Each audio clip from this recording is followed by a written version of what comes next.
Bismillahirrahmanirrahim. Alhamdulillahirabbil alamin. Hamdan yuwafi ni'amahu wa yukafi mazidah. Lakal hamdu kama yanbaghi li jalalika wajhikal karim wa 'azimi sultanik. Nahmaduka wa nasta'inuka wa nastahdik wa natubu ilaik. Wa na'udzu bika min syururi anfusina wa min sayyiati a'malina. Man yahdihillahu fala mudilla lahu wa may yudlil fala hadiya lahu. Allahumma salli wa sallim wa barik ala abdika wa rasulika sayyidina wa nabiyyina wa habibina wa syafi'ina wa maulana Muhammad wa ala alihi wa sahbihi wa man ihtada bihadihi wa sara ala nahjihi wastanna bisunnatihi wa iqtafa ala atharihi ila yaumil ma'ad. Subhanaka la ilma lana illa ma 'allamtana innaka antal alimul hakim wa tub 'alaina innaka antat tawwabur rahim. Rabbi yassir wa la tu'assir bitammim bil khair. Allahumma faqihna fid din wa 'allimna at-ta'wil bihaulika wa quwwatika innaka 'ala kulli syai'in qadir. Wa la haula wa la quwwata illa billahil 'aliyyil 'azim. Wa qala al-musannif rahimahullah ta'ala wa nafa'ahu wa nafa'ana bi'ulumihi fid darain. Allahumma amin. Al-'ashiru an Anas radhiyallahu anhu an Rasulillah sallallahu alaihi wasallam qala yatba'ul mayta thalathatun ahluhu wa maluhu wa 'amaluhu fayarji'u isnani wa yabqa wahidun yarji'u ahluhu wa maluhu wa yabqa amaluhu. Muttafaqun alaih. Hadis yang ke-10 dari kumpulan hadis bab mujahadah. Dari Anas radhiyallahu anhu dari Rasulullah sallallahu alaihi wasallam, beliau bersabda, mengikuti atau menyertai orang yang meninggal itu 3 macam. Yang pertama adalah keluarganya, yang kedua hartanya, dan yang ketiga adalah amalnya. Lalu yang akan pulang adalah 2 macam dan akan menetap bersamanya 1. Yang pulang itu adalah keluarganya dan hartanya, yang menetap adalah amalnya. Hadis diriwayatkan oleh Al-Imam Al-Bukhari dan Imam Muslim. Jamaah sekalian rahimani rahimakumullah, Nabi menyampaikan sesuai dengan kenyataan yang kita saksikan maupun yang kita rasakan, bahwa ketika orang meninggal dunia itu nanti yang akan ikut serta dengannya ke pekuburan. Jadi ini maksudnya adalah menyertainya sampai ke pekuburan, tempat dimakamkan. Ada 3 macam, yaitu keluarganya yang nanti akan masih menyertainya sampai ke pekuburan. Lalu yang kedua, hartanya juga sebagiannya, tidak semuanya, sebagian besar tertinggal di rumah. Ya, ada sebagiannya yang masih ikut sampai ke pekuburan. Kemudian amalnya. Dari 3 macam yang ikut itu, hanya 1 yang akan terus menyertainya masuk ke dalam liang kubur untuk menemaninya, yaitu amalnya. Sementara yang 2 lagi itu tidak lagi menyertainya, dalam arti tidak akan lagi menemaninya, tidak akan bisa membantunya untuk urusan-urusan lain. Sebagaimana ketika dia masih hidup, keluarga masih bisa membantu dan memberikan perhatian, begitu pula harta benda masih bisa digunakan untuk membantu berbagai keperluan. Tetapi ketika sudah masuk liang kubur, maka kedua-duanya itu tidak akan bisa menyertainya untuk masuk ke dalam kubur. Hanya amalnya lah yang akan mendampinginya di dalam kuburnya itu. Dan amalnya itulah yang akan menghiburnya di saat dia berada sendiri di dalam liang kubur itu. Ya masyaallah, salah satu di antara doa yang dipanjatkan ketika mendoakan orang yang meninggal, Allahumma anis wahdatahu wa ghurbatahu. Ya anisa kulli wahidin anis wahdatahu wa ghurbatahu. Ya Allah, Engkau adalah penghibur, maha penghibur terhadap orang yang dalam keadaan sendirian, kesepian. Berikanlah hiburan kepada dia yang dalam keadaan sendiri dan kesepian di dalam liang kubur itu. Apakah yang bisa menghibur orang ketika dia dalam kubur sendirian, ditinggalkan keluarga, harta tidak peduli terhadap dirinya? Amalnya lah yang akan peduli kepada dirinya. Maka siapapun yang ingin dia tidak merasa kesepian di dalam kubur, dia merasakan ada yang selalu mendampinginya sehingga dia tetap merasa tenang, tidak ada kekhawatiran di saat itu, adalah amalnya. Amalnya itulah yang akan setia mendampinginya di saat-saat dia menghadapi kesulitan, di saat-saat dia menghadapi satu hal yang menakutkan, yang selalu mendampingi, bahkan tidak hanya sekedar mendampingi, berada di dekatnya, tetapi juga membela. Kalau kita boleh katakan membela mati-matian untuk melindungi, sebagaimana orang hidup mempunyai pendamping dalam hidup, sifatnya adalah menjaga, memperhatikan, juga melindungi. Nah, begitulah amal itu. Amal akan melindungi seseorang ketika dia menghajatkan perlindungan di saat itu, terutama di dalam kuburnya dia sendirian, tidak ada yang bisa diharapkan kecuali amalnya. Oleh sebab itu, barang siapa yang ingin ketika orang berada dalam situasi seperti itu, tetap dia merasa tenang, tidak ada kekhawatiran, dan tidak ada rasa sedih yang dirasakannya, karena dan dia merasa bahwa dia akan dilindungi, akan dijaga, maka amalnya itulah hendaknya diusahakan dengan sungguh-sungguh di dunia ini. Jadi kabar yang diberikan oleh Rasulullah SAW ini mendorong kita untuk kita rajin beramal. Mujahadah, bermujahadah, menundukkan nafsu kita untuk bisa diarahkan melakukan ketaatan kepada Allah Subhanahu wa taala. Karena kita ketahui bahwa nafsu itu antipati dia terhadap ketaatan dan amal-amal soleh. Maka dia harus ditundukkan, dikendalikan untuk dia mau mengikuti apa yang kita harapkan. Suatu saat nanti itu bisa memberikan perhatian kepada kita dan melindungi kita, menjaga kita, yaitu amal kita.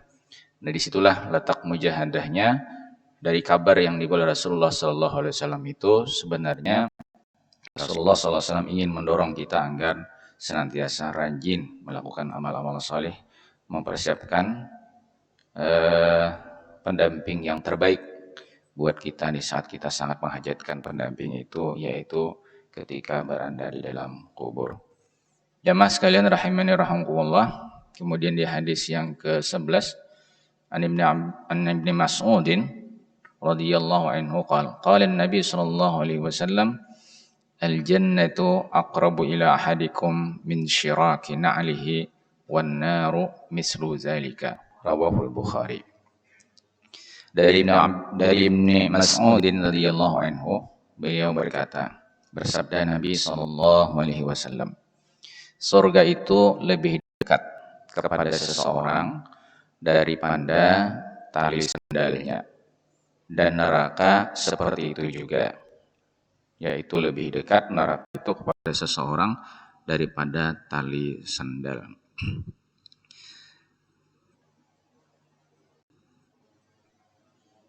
Di dalam hadis yang disampaikan oleh Rasulullah SAW ini, beliau menggunakan perumpamaan, ya, melalui tali sandal. Maksudnya tali sandal itu adalah hubungannya dengan kaki kita, karena dia ditempatkan di situ dan berdampingan dekat sekali dengan kaki, bahkan menyatu dengan kaki sendal itu. Itu untuk menunjukkan kedekatan antara sendal dengan kaki. Adapun kaki dipilih untuk perumpamaan di sini karena kaki itu adalah anggota tubuh yang dilakukan untuk berusaha. Jadi kalau kita ingin melakukan satu usaha, maka kita akan menggerakkan kaki kita dalam berusaha itu. Orang kalau tidak menggerakkan kaki, maka dianggap dia berdiam diri, tidak melakukan satu usaha yang sungguh-sungguh. Tapi dengan kaki dijalankan, itu menunjukkan makna kalau orang itu melakukan kesungguh-sungguhan dalam berusaha. Nah, itulah kaki dipilih untuk perumpamaan di sini. Karena ini berbicara tentang mujahadah, usaha keras, usaha yang sungguh-sungguh. Jamaah salakumullah, adapun tali sandal dengan kaki itu kedekatannya adalah maknanya begini. Kalau Nabi menyampaikan surga lebih dekat daripada dekatnya tali sandal dengan kaki seseorang. Jauh lebih dekat daripada itu. Ini maknanya sedikit saja usaha yang dilakukan orang, tidak ada yang mustahil untuk menjadi sebab orang masuk surga dengan usaha yang sedikit itu. Ada banyak kita temukan amal yang sangat sederhana sekali, ringan sekali untuk dilakukan, gampang sekali untuk diamalkan.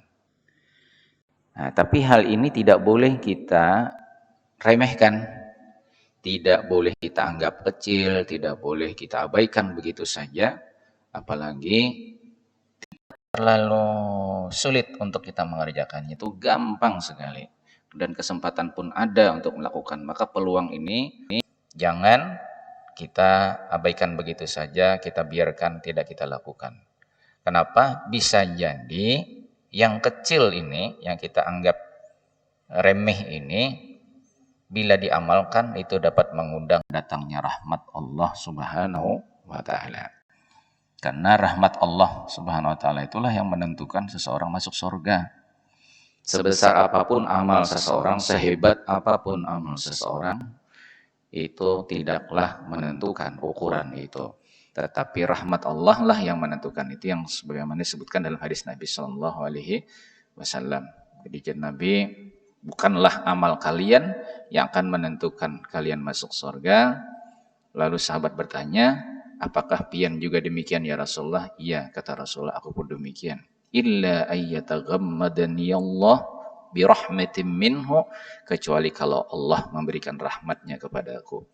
Jadi orang masuk surga itu semata-mata karena kasih sayang dan rahmat Allah Subhanahu wa Ta'ala. Maka dalam beramal jangan kita pelit. Jangan kita pelit. Hanya yang kita perhatikan yang besar-besar saja, kita anggap yang kecil-kecil itu sepele. Tidak. Kita tidak tahu. Kita tidak tahu. Di antara amal-amal kita itu yang mana yang mendatangkan rahmat Allah Subhanahu wa Ta'ala.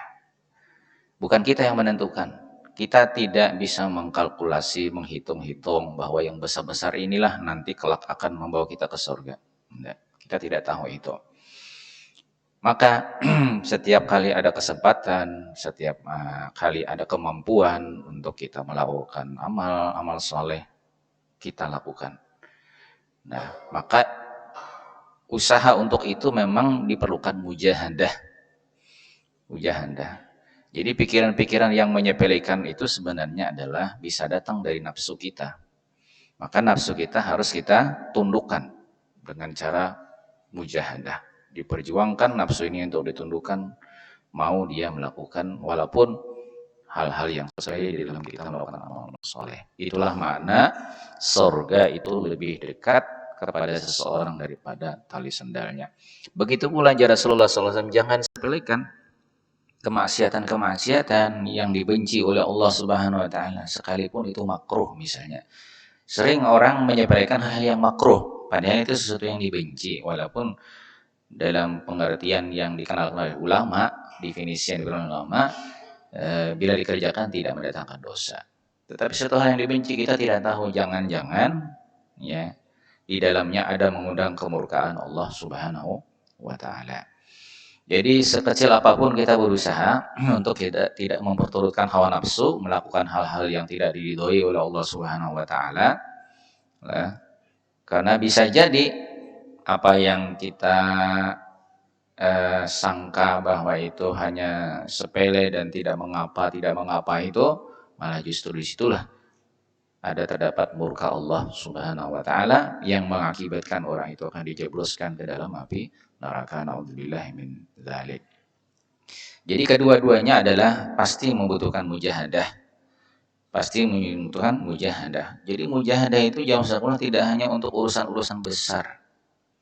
Urusan-urusan kecil juga memerlukan mujahadah. Buktinya orang gampang menyepelekan hal-hal sederhana. Padahal yang sederhana itu sangat penting sekali. Sangat penting. Nah, jadi tidak hanya mujahadah dalam hal-hal yang besar, hal-hal yang berat, tetapi mujahadah itu juga dilakukan dalam hal-hal yang sederhana, yang kelihatannya sepele, kelihatannya gampang. Itu juga memerlukan mujahadah.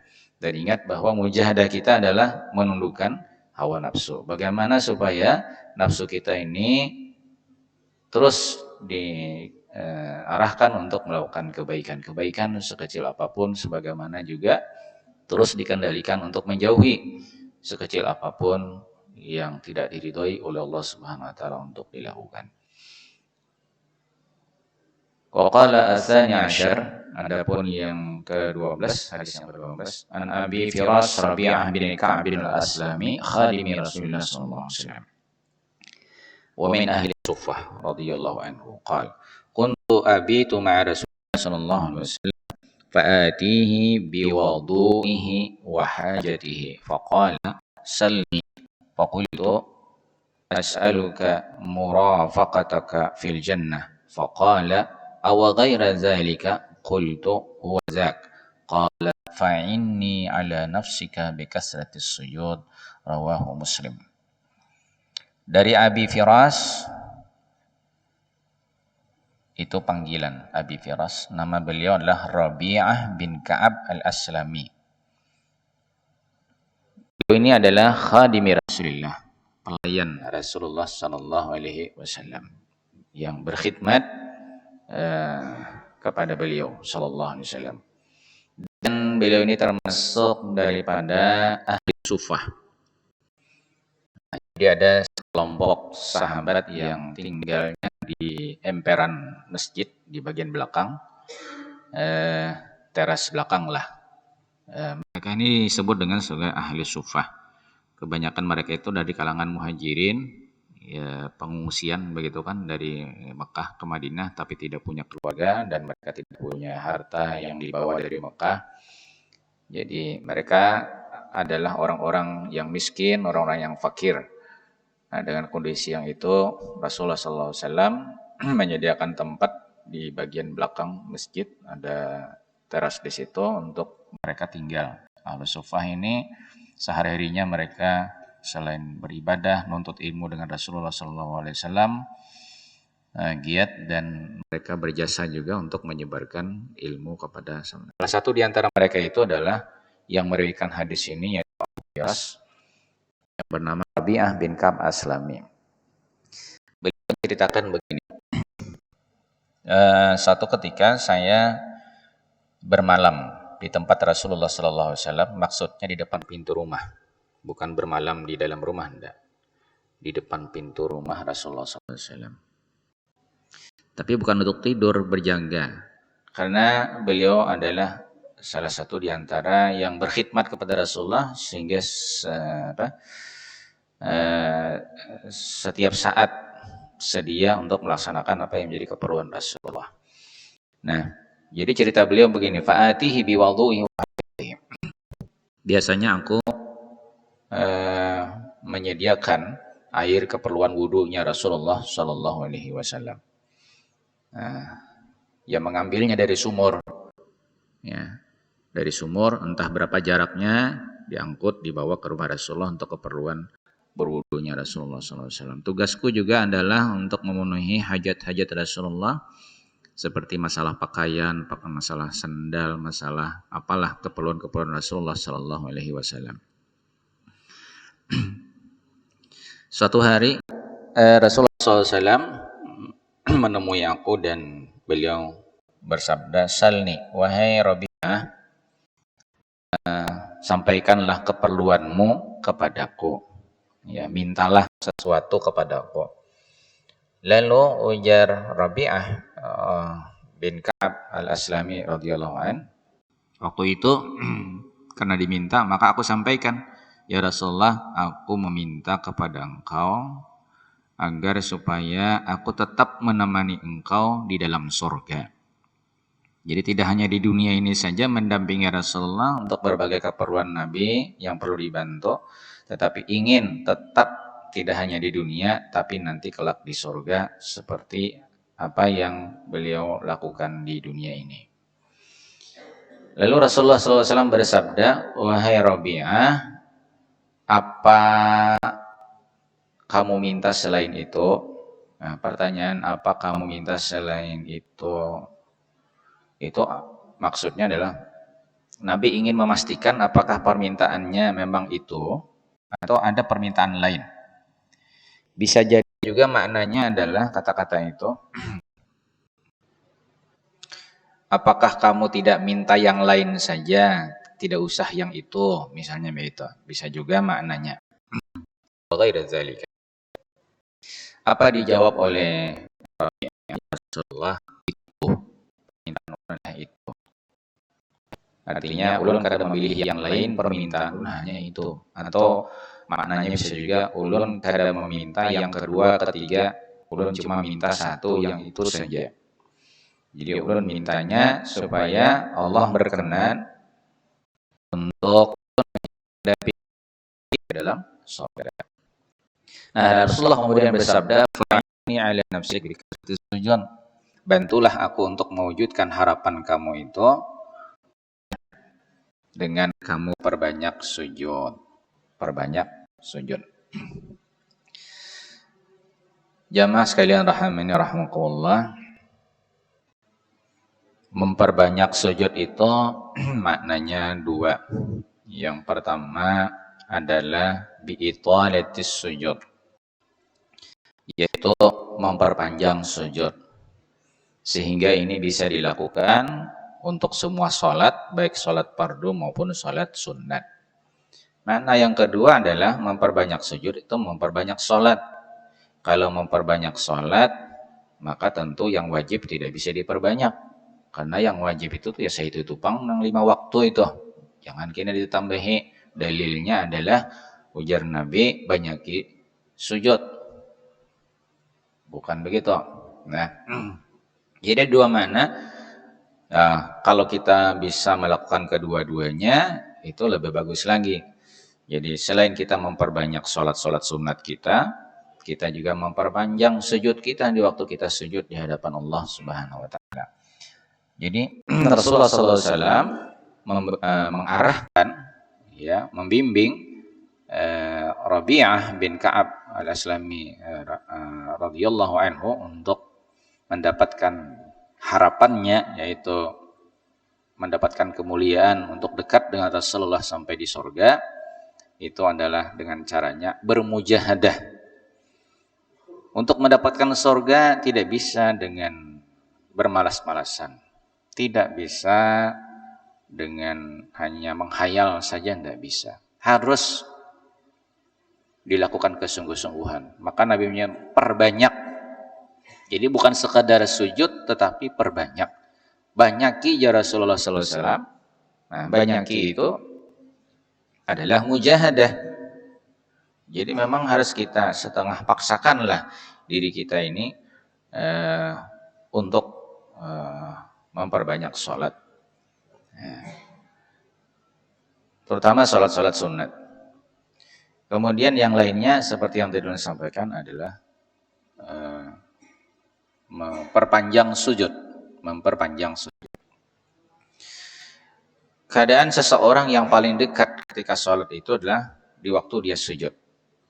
Paling dekat kepada Allah, aqrabu ma yakunul 'abdu fi sholati fi sholati 'inda sujudihi. Ai kama qala sallallahu alaihi wasallam. keadaan di mana seorang hamba itu sangat dekat, paling dekat kepada Allah di waktu sholat itu ketika dia sujud Allah Subhanahu wa taala. Sehingga ini mempunyai kedudukan yang melebihi daripada posisi lain waktu kita sholat. Tapi ada juga sebagian ulama yang mengatakan bahwa posisi yang paling afdal itu adalah ketika berdiri. Maka banyak para sahabat yang kemudian memperpanjang berdirinya di waktu sholat dengan membaca Al-Quran sebanyak-banyaknya di waktu sholat. Nah, kedua-duanya ada dalam amalannya Rasulullah Sallallahu Alaihi Wasallam, baik memperpanjang berdiri maupun memperpanjang sujud. Nah, ini adalah berkaitan dengan memperpanjang sujud itu. Namun perlu juga diketahui, ini jangan dilakukan di waktu jadi imam.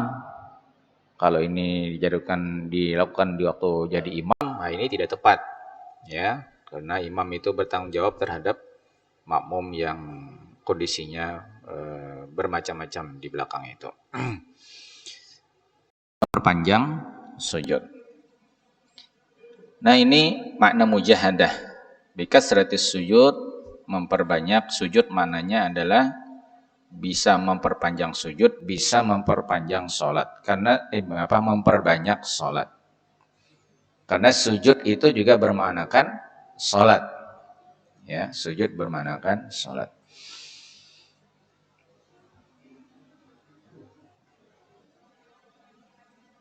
Di dalam cerita yang disampaikan tadi itu, kita juga memperoleh gambaran bagaimana para sahabat itu begitu perhatian. Besar sekali perhatian dan tinggi sekali minat mereka untuk selalu bersama Rasulullah Sallallahu Alaihi Wasallam.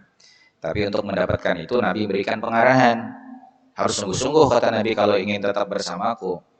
Nah, kita ini juga mungkin demikian, ingin bertemu Rasulullah, ingin dapatnya Rasulullah, dan apa saja yang ada hubungannya kita dengan Rasulullah Sallallahu Alaihi Wasallam, tentu itu menjadi harapan kita semua.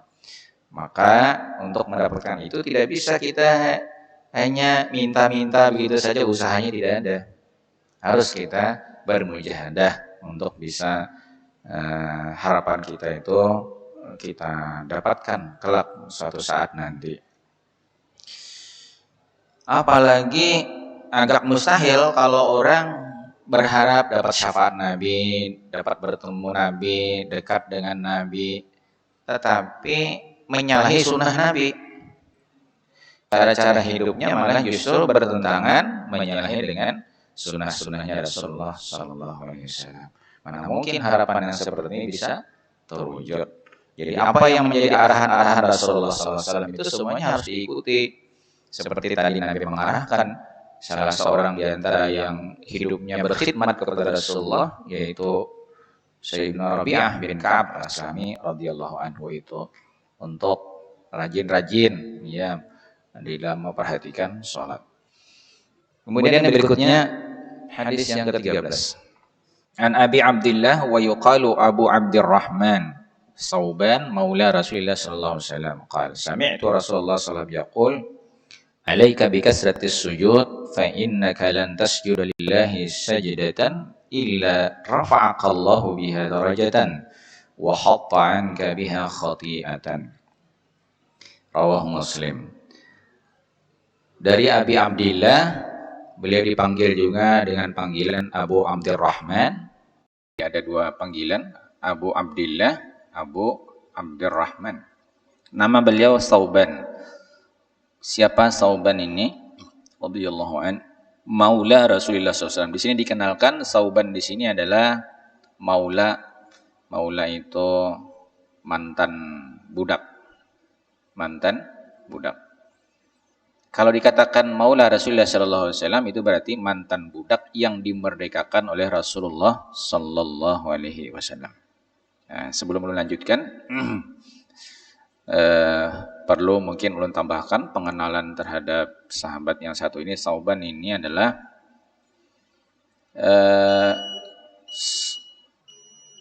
seorang laki-laki yang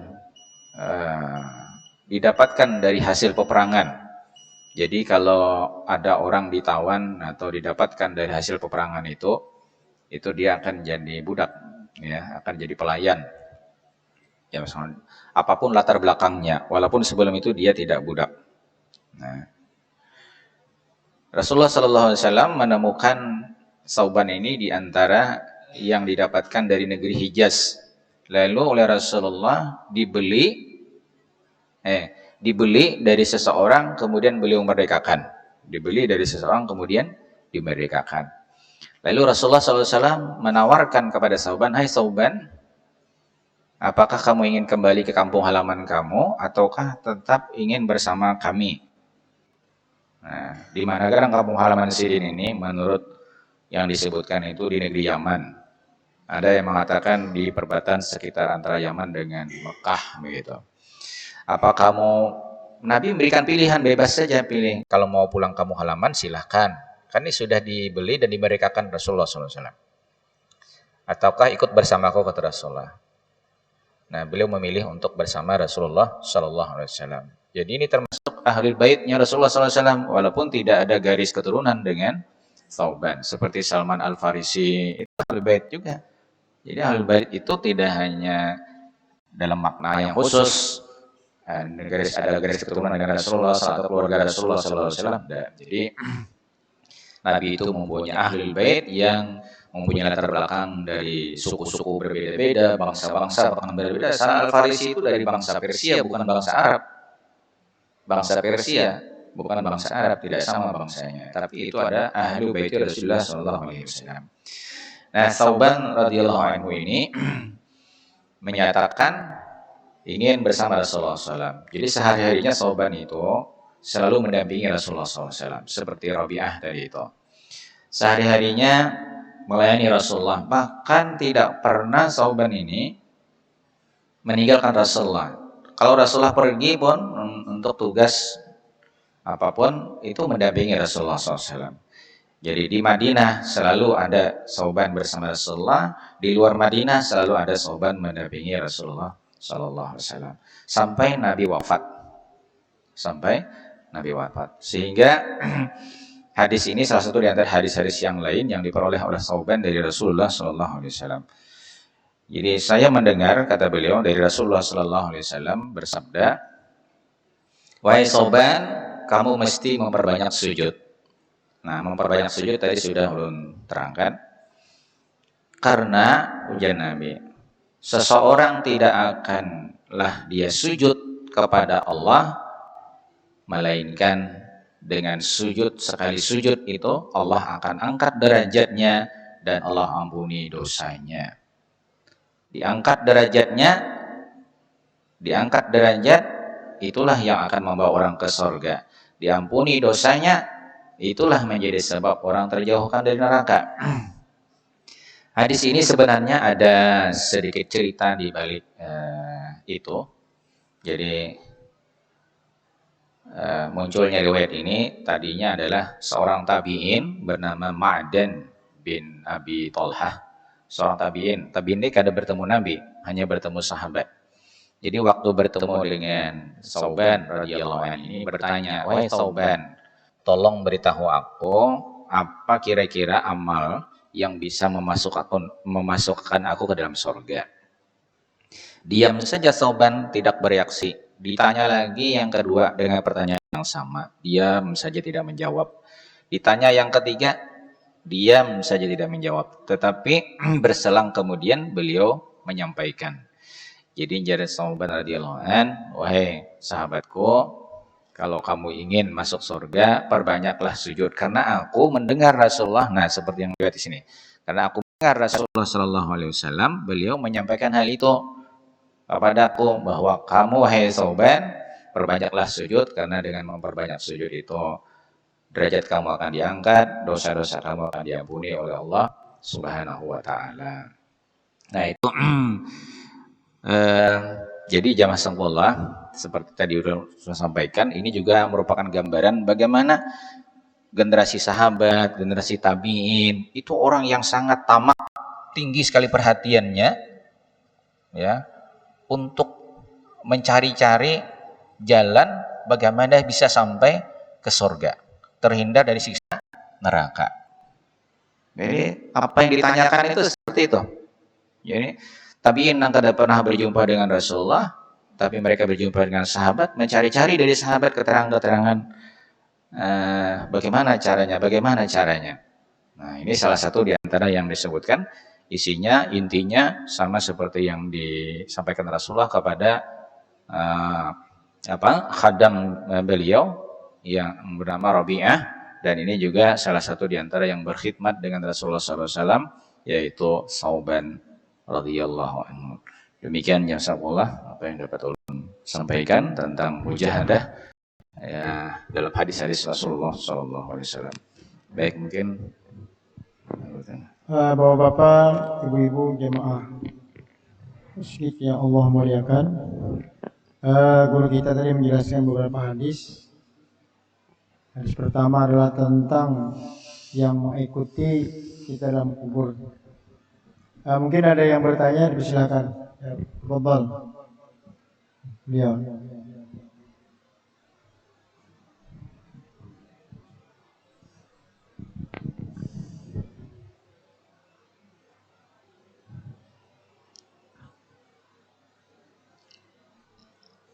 Assalamualaikum warahmatullahi wabarakatuh. Waalaikumsalam. Terima kasih kesempatan yang diberikan Pak Ustadz. Ada satu hal yang perlu kami sampaikan. Ketika manusia ini wafat dan dikuburkan, maka di dalam kubur itu nanti masanya lebih panjang.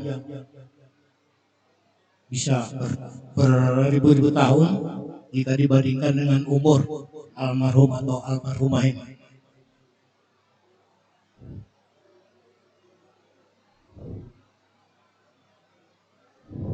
Kemudian ada sebagian yang mengatakan juga di dalam kubur itu bisa nanti menjadi taman surga. Dan bisa juga sebaliknya, di dalam kubur itu terjadi siksa kubur. Jadi kalau di dalam kubur itu bisa berupa nanti taman surga, maka beruntunglah almarhumah ini mengalami taman surga itu dalam jangka waktu yang lama. Beruntunglah almarhumah seperti itu. Tapi sebaliknya, kalau kubur itu berupa nanti siksa kubur, maka ini akan dialami oleh almarhumah dalam jangka waktu yang panjang jika dibandingkan dengan umurnya pada waktu masih hidup. Katakanlah ketika wafat umurnya 40 tahun, maka dalam kubur itu bisa terjadi beribu-ribu tahun. Pertanyaannya adalah bagaimana Pak Ustadz agar supaya kubur kita nanti tidak menjadikan sebagai tempat siksa kubur. Mohon penjelasan. Terima kasih. Assalamualaikum warahmatullahi wabarakatuh. Assalamualaikum warahmatullahi wabarakatuh. Jemaah sekalian rahimakumullah. Untuk mengukur waktu orang berada dalam kubur, ini sebenarnya tidak bisa dengan ukuran yang ada pada kehidupan kita, karena alamnya berbeda. Jadi itu alam barzakh, ya. Alam kubur, kita ini berada di alam dunia. Karena itu berpindah alam, maka penghitungannya juga tidak sama. Sebagaimana alam akhirat, perhitungannya sehari di akhirat tidak sama dengan hitungan satu hari di dunia. Begitu pula di alam kubur. Jadi kalau misalnya kita mempunyai keluarga yang sudah ditanam di kubur itu 10 tahun, itu tidak bisa dikatakan buat orang-orang dalam kubur itu 10 tahun. Seperti apa yang kita rasakan di dunia ini 10 tahun. Hal itu di dalam Al-Quran telah diisyaratkan. Misalnya dalam surah Yasin, Man ba'asana mim marqadina hadha. Jadi ketika hari kebangkitan itu terjadi, dikeluarkanlah orang dari dalam kubur, itu terperanjat. Siapa yang menggunakan kami nih? Karena dia merasa seolah-olah baru saja tertidur di situ. Ya, baru saja diistirahatkan di dalam kubur. Padahal orang itu sudah melewati waktu yang sangat panjang di dalam kuburnya. Nah, itu salah satu dalam Al-Quran yang menceritakan bagaimana tentang perbedaan waktu orang berada dalam kubur dengan waktu yang ada di permukaan bumi ketika orang masih hidup. Memang agak berbeda. Jadi jangan khawatir kalau misalnya kalawasan menghadapi kiamat dalam kubur umpamanya. Nah, ya, ada itu. Jamaah rahimakumullah.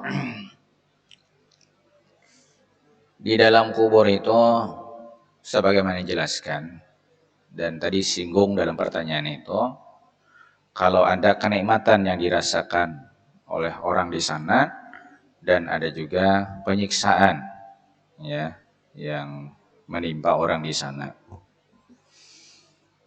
Kenikmatan itu kenikmatan diperlihatkan tempatnya dalam surga. Jadi bukan dia kemudian dimasukkan ke surga. Untuk dimasukkan ke surga itu kita harus menunggu akhirat untuk dimasukkan ke dalam surga. Tetapi diperlihatkan ya tempatnya di dalam surga. Itu yang membuat orang di dalam kubur itu begitu sangat menikmati tempatnya di dalam surga itu. Ya. Nah, adapun orang yang disiksa dalam kubur, sebagaimana nas-nas yang disebutkan, dipukuli, segala macam, dibakar, itu ada hadis-hadis yang menyebutkan demikian. Ya, Masya. Jadi ada siksa kubur itu. Jadi ada dua kemungkinan tempat di dalam kubur seperti yang tadi disinggung, yaitu bisa menjadi tempat yang menyenangkan, bisa juga sebaliknya. Itu adalah tempat orang menemui kesengsaraan dan penderitaan. Karena itu salah satu di antara doa yang kita mintakan kepada Allah untuk orang-orang dalam kubur itu, Allahumma ja'al qabrahu rawdatan min riyadil jinan atau jannah wa la taj'al qabrahu hufratan min hufarin niran. Ya Allah, jadikanlah kuburannya itu sebagai salah satu kebun di antara kebun surga, dan janganlah kau jadikan kuburannya itu sebagai salah satu lubang di antara lubang api neraka. Lalu bagaimana jamaah rahimakumullah untuk kita bisa menjadikan kubur itu sebagai salah satu kebun di antara kebun surga? Nanti pada saat orang dimasukkan ke liang kubur itu, maka akan datang beberapa orang mendekatinya. Tapi yang mendekati ini bukan malaikat yang dimaksud dalam riwayat tentang malaikat penajam kubur itu. Orang itu gagah sekali, harum sekali, dan mukanya bercahaya. Yang didatangi ini merasa heran, merasa aneh. Siapa yang datang ini? Maka dia bertanya, siapa kamu? Maka dia mengatakan, aku adalah amalmu. Aku adalah amalmu. Jadi amal kita akan diperlihatkan. Layaknya kita didampingi orang-orang yang ada di sekeliling kita ketika kita masih hidup. Ada keluarga, ada tetangga, ada kawan, segala macam.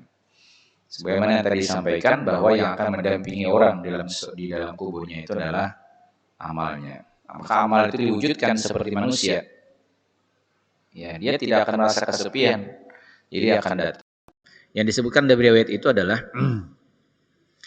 amalnya itu ada amal sholat, ada amal zakat, ada amal puasa, ada amal sedekah, ada juga disebutkan.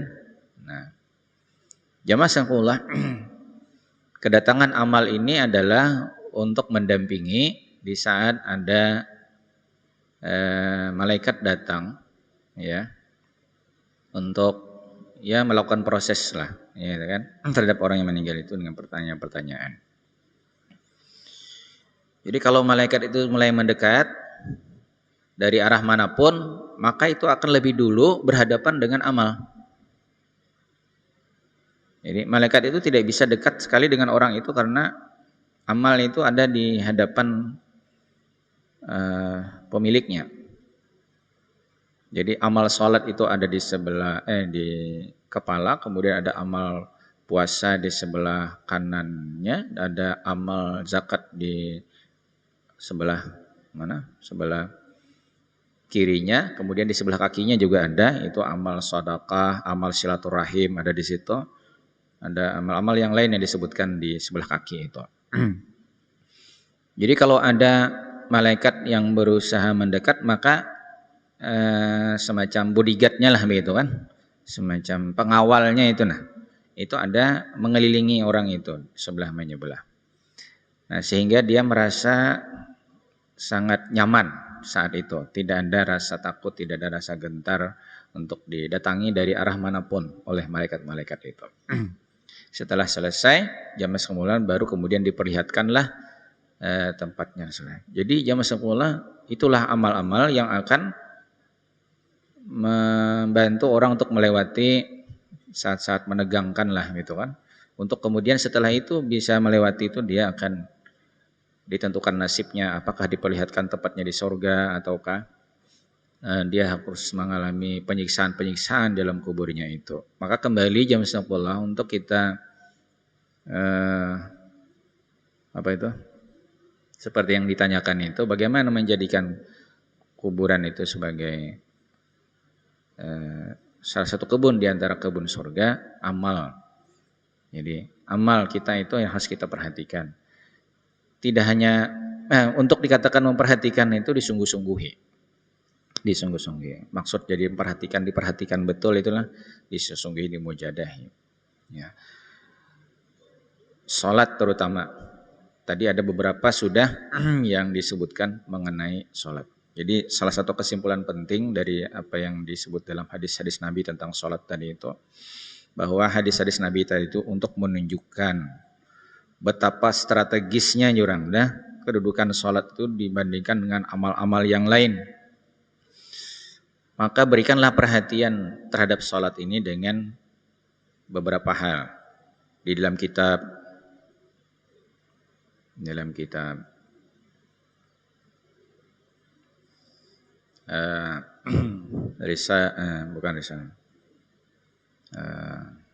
Al-Wasaya Ad-Diniyah, ya, Al-Wasaya Ad-Diniyah yang disusun oleh Al-Habib Abdullah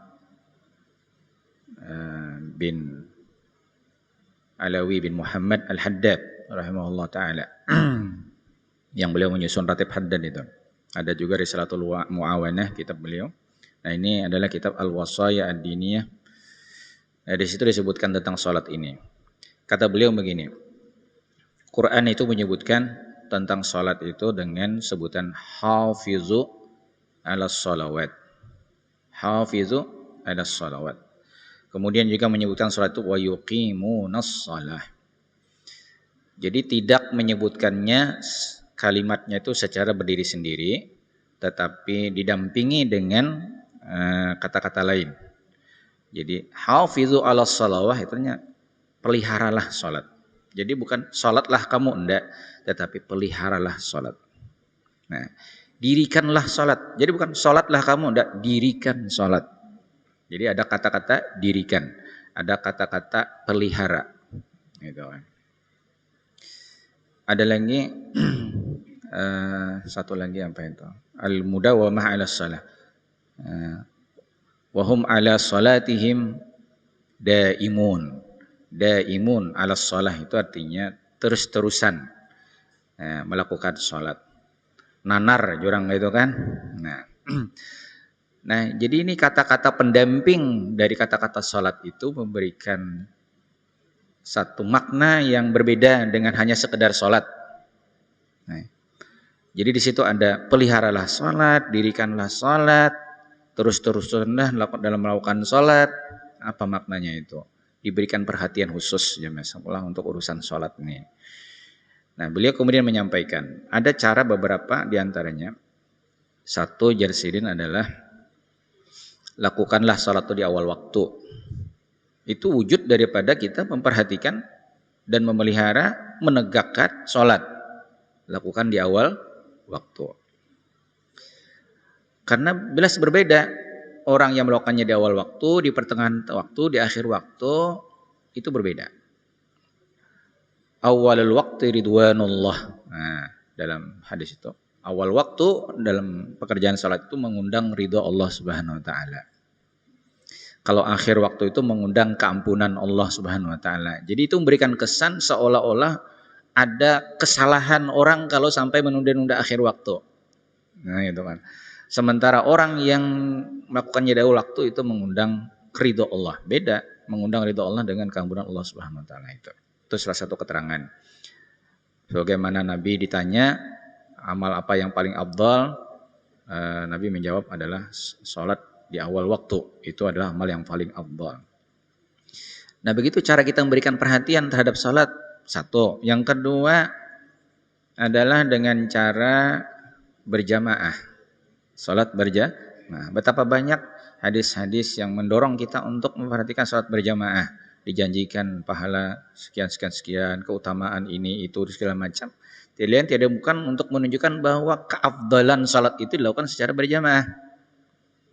Nah, jadi kalau perhatian kita begitu kuat terhadap sholat berjamaah, itu menunjukkan kita masuk dalam apa yang diminta oleh Allah. Perhatikan sholat, dirikan sholat, gitu kan.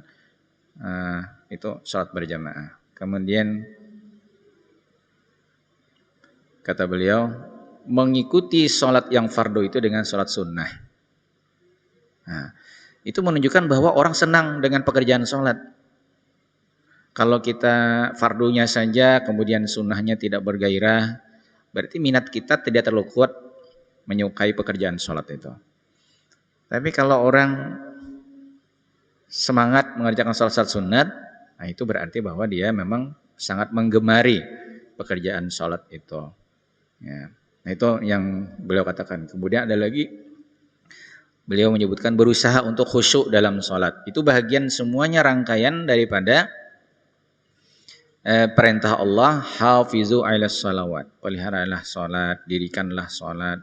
Nah, dirikan sholat itu kalau kita buka dalam tafsir-tafsir adalah memperhatikan rukun, syarat, adab, sunnah dalam sholat, menjauhi yang makruh dalam sholat. Artinya betul-betul 100% aturan-aturan yang harus diperhatikan itu dilaksanakan sepenuhnya. Tidak ditinggal sebagian, dikerjakan sebagian. Nah, jadi jangan seolah kita mungkin sudah banyak juga tentang ilmu sholat itu, tinggal apakah kita laksanakan seluruhnya atau sebagiannya saja yang baru kita laksanakan. Ini juga harus mendapat perhatian. Nah, jadi dari hadis-hadis yang tadi itu, sholat itu termasuk diantara amal yang akan mendampingi seseorang dan membawa orang ke kebun surga di dalam liang kubur itu. Dan hadis maupun ayat-ayat Al-Quran itu sudah cukup banyak penjelasan-penjelasan yang menempatkan sholat itu pada posisi yang sangat strategis di antara amal-amal yang lain itu. Nah, jadi Masyakumullah sebenarnya tidak terlalu muluk-muluk itu kan lah penjelasan ini. Sholat saja kita betul-betul disungguh-sungguhi, maka insya Allah semua itu akan menjadi bermakna sekali bagi orang di dalam kuburnya. Ada penyiksaan dalam kubur itu gara-gara juga orang melalaikan sholat. Nah, kan? Nah, jadi itu mungkin yang bisa ulun sampaikan. Banyak sebenarnya yang bisa membantu orang untuk menjadikan tempatnya sebagai kebun di antara kebun surganya di dalam kuburnya. Namun yang ada ini pun sebenarnya sudah juga harus kita terus evaluasi ke orang lah, dievaluasi. Apalagi ini bulan Rajab nih. Ini saatnya kita mengevaluasi sholat kita itu. Demikian insyaallah apa yang dapat ulun jelaskan mengenai pertanyaan yang diajukan tadi. Terima kasih guru atas penjelasannya. Dengan penjelasan guru tadi, artinya kita sebagai orang yang beriman, beramal, merasa senang kita menghadapi kematian. Karena kematian itu pasti akan terjadi pada diri kita. Mari kita sadar, amalah yang menentukan kita di alam kubur nanti. Mungkin cukup guru, waktunya sudah sampai. Guru dipersilakan untuk membaca doa. Al-Fatihah. A'udzu billahi minasyaitonir rajim. Bismillahirrahmanirrahim. Alhamdulillahirabbil alamin. Arrahmanirrahim. Maliki yaumiddin. Iyyaka na'budu wa iyyaka nasta'in. Ihdinas siratal ladzina an'amta 'alaihim ghairil maghdubi 'alaihim. Bismillahirrahmanirrahim. Alhamdulillahirabbil alamin. Allahumma shalli wa sallim wa barik ala sayyidina Muhammad wa ala alihi wasajmain. Allahumma ij'al jam'ana hadza jam'an marhuma wa baraka wa tafarruqana min ba'dihi tafarruqan ma'suma. Rabbana hab lana min azwajina wa dhurriyyatina qurrata a'yun waj'alna lil muttaqina imama waj'alna muqimis shalah wa min dhurriyyatina Rabbana wa taqabbal du'a. Allahumma inna na'udzubika min adzabi jahannam wa min adzabil qabri wa min syarri fitnatil mahya wal mamat wa min syarri fitnati masiihid dajjal. Allahumma anfa'na bima 'allamtana wa 'allimna ma yanfa'una wa zidna ilma. Allahumma inna na'udzubika min ilmin la yanfa' wa min qalbin la yakhsha' wa min nafsin la tashba' wa min da'watin yustajabu laha. Allahumma nas'aluka ilman nafi'a wa rizqan thayyiba wa amalan salihan mutaqabbala.